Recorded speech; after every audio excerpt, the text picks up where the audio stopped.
Hey guys, if it looks like I'm wearing the same clothes as the vlog you just watched, it's because I'm recording this the same day. It's nighttime now. But I thought it'd be fun to do a fun little vlog. I haven't done a lot with my channel as of late, and I don't know, I'm just in the mood to record, so let's record. So one of my hobbies that I haven't talked about recently is puzzling. And I actually started this all the way back in 2021. It was actually kind of like a coping mechanism for me after, you know what, I have tried to fix my hair. I've already restarted this once. You're gonna have to ignore my hair, okay? It was a coping mechanism for me after Panda died. So he died April of 2021, and over that whole entire summer, I was honestly pretty depressed. And so my sister was like, you need a hobby. And obviously at that time, COVID was going on too. Like, you forget that was a part of history. And so my sister was like, you need a hobby. And I decided to pick up puzzles. And I was never good at puzzles. I wouldn't say I'm great at them now. I've definitely gotten better. But I really enjoyed it. It was just a relaxing activity for me and something that wasn't super high key, so it didn't affect my sugar as bad. Um, so I got into puzzling, and I did that for 2021, 2022, and then the cat peed on my puzzle board, and I kind of took a break. But then so I threw that away. But then in July of last year, I bought a new puzzle board during like an Amazon sale, and thankfully the cat hasn't peed on it. So anyway, I've done two puzzles on that so far. I had one that I started all the way back in September of last year and then never finished because it was really hard. And the puzzle brand I bought, like the puzzles didn't stick together very well, the pieces. But anyway, I digress.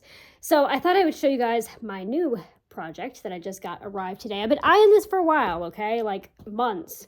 But I was like, I'm not going to spend it now, but this month I was like, YOLO. So, I got a phone call. We're calling that a dramatic pause. Anyway, I bought a Nancy Drew puzzle, and I'm so excited. So it's like the book cover. It's a 1,000-piece puzzle. It's like the book covers of Nancy Drew, and this will kind of be like a multi-day vlog. I'm gonna start sorting it tonight, and then whatever I put together, the edges or something, I'll show you guys.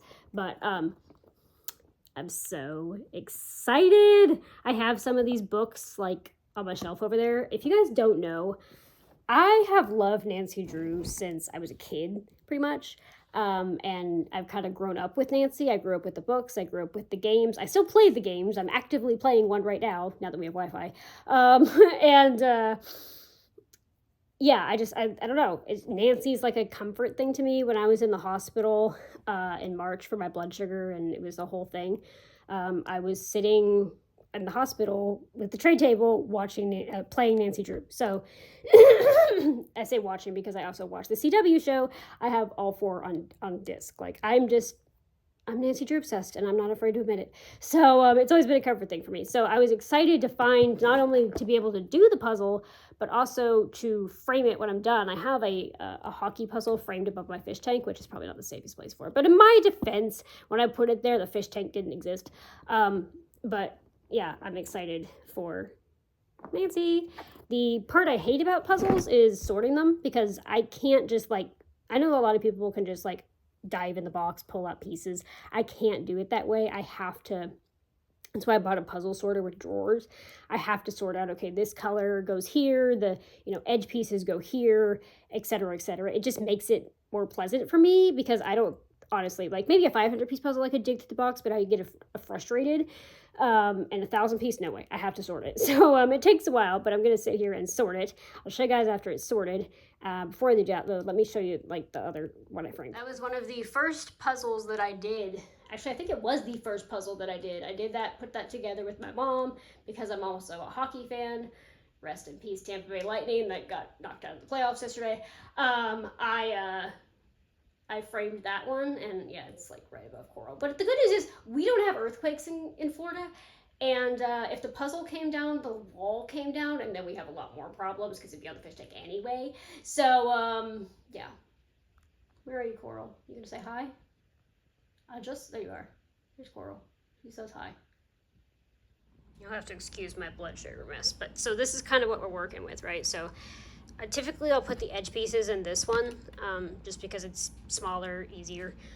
There's not gonna be as many of them. And then I'll kind of just go for a color that I see a lot of and start putting them randomly. Sometimes I rearrange by the time I'm done. Sometimes I keep it. For this puzzle specifically, I think there'll need to be like a drawer, probably 2 drawers of the words, and then 2 drawers of Nancy / colors. And then like the ones like this pink one, I'll put that in with the edge pieces, because if you notice, it's like the only that shade of pink in this entire puzzle. So it'll be easy to like, you know, separate out stuff like that. So generally this can take me up to an hour for a 1,000-piece puzzle, but yeah, I will show you guys what I end up with when I'm done with it. All right, that took me literally almost exactly an hour. So let me show you my thought process here. So these are obviously the end pieces, and then some of these pieces that are just kind of obvious where they go. The pink pieces and this, because it's only in one part of the puzzle.